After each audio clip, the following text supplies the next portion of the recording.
بسم اللہ الرحمن الرحیم۔ السلام علیکم ورحمۃ اللہ وبرکاتہ۔ سامعین و ناظرین، آج کی اس ویڈیو میں خانہ کعبہ کے بارے میں بتایا جائے گا اور اس کے ارد گرد موجود حجر اسود، مقام ابراہیم، حتیم کعبہ اور مزاب رحمت کے بارے میں مختصراً آج بات کی جائے گی۔ ویڈیو میں آخر تک ہمارے ساتھ جڑے رہیے گا کیونکہ کعبہ کے حوالے سے انتہائی دلچسپ معلومات آپ کے سامنے پیش کی جا رہی ہے۔ خانہ کعبہ یا بیت اللہ مسجد حرام کے وسط میں واقع ایک عمارت ہے جو مسلمانوں کا قبلہ ہے، جس کی طرف رخ کر کے وہ عبادت کیا کرتے ہیں۔ یہ دین اسلام کا مقدس ترین مقام ہے۔ صاحب حیثیت مسلمانوں پر زندگی میں ایک مرتبہ بیت اللہ کا حج کرنا فرض ہے۔ ابراہیم علیہ السلام کا قائم کردہ بیت اللہ بغیر چھت کے ایک مستطیل نما عمارت تھی، جس کے دونوں طرف دروازے کھلے تھے جو سطح زمین کے برابر تھے، جن سے ہر خاص و عام کو گزرنے کی اجازت تھی۔ اس کی تعمیر میں 5 پہاڑوں کے پتھر استعمال ہوئے تھے، جبکہ اس کی بنیادوں میں آج بھی وہی پتھر ہیں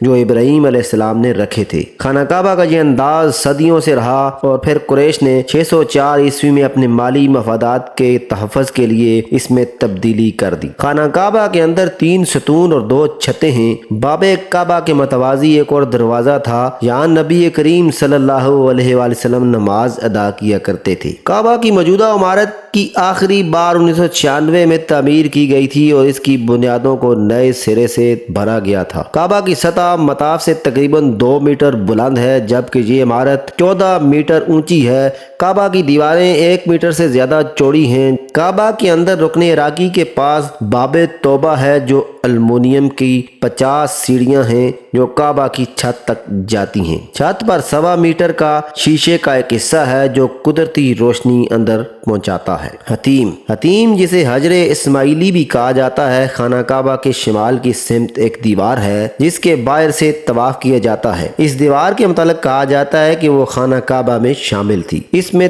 تعمیر ابراہیمی کی 3 میٹر جگہ کے علاوہ وہ مقام بھی شامل ہے جو ابراہیم علیہ السلام نے حضرت ہاجرہ اور اسماعیل کے رہنے کے لیے بنائی تھی، جسے باب اسماعیل کہا جاتا ہے۔ مقام ابراہیم خانہ کعبہ سے تقریباً 13.25 میٹر مشرق کی جانب مقام ابراہیم قائم ہے۔ یہ وہ پتھر ہے جو بیت اللہ کی تعمیر کے وقت حضرت ابراہیم علیہ السلام نے اپنے قد سے اونچی دیوار قائم کرنے کے لیے استعمال کیا تھا تاکہ وہ اس پر اونچے ہو کر دیوار تعمیر کرے۔ 1967 سے پہلے اس مقام پر ایک کیمرہ تھا، مگر اب سونے کی ایک جالی میں بند ہے۔ اس مقام کو مصلی کا درجہ حاصل ہے اور امام کعبہ اس کی طرف سے کعبہ کی طرف رخ کر کے نماز پڑھاتے ہیں۔ طواف کے بعد یہاں 2 رکعت نفل پڑھنے کا حکم ہے۔ حجر اسود کعبہ کے جنوب مشرقی رکن پر نصب تقریباً 2.5 فٹ قطر کے چاندی میں مڑے ہوئے مختلف شکلوں کے 8 چھوٹے چھوٹے سیاہ پتھر ہیں، جن کے بارے میں اسلامی عقیدہ ہے کہ یہ تعمیر ابراہیمی کے وقت جنت سے جبریل امین لائے تھے۔ بعد ازاں تعمیر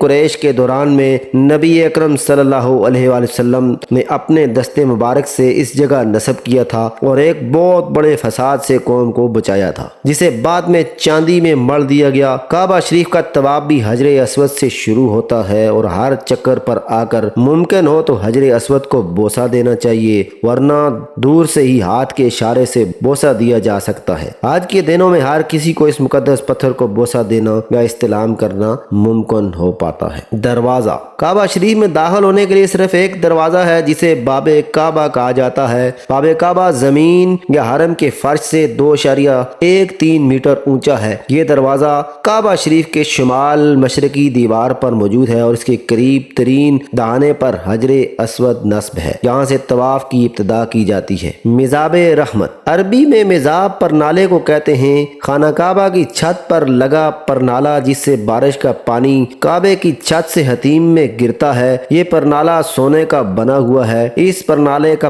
پانی باعث رحمت تصور کیا جاتا ہے، اس لیے اس پرنالے کو عربی میں مزاب رحمت کہتے ہیں۔ سامعین و ناظرین، اگر یہ ویڈیو پسند آئی ہے تو لائک کر دیجئے گا، ہمارے اس چینل کو ضرور سبسکرائب کیجئے گا۔ حاضر ہوتے ہیں نئی ویڈیو کے ساتھ، اپنا خیال رکھیے گا۔ اللہ حافظ۔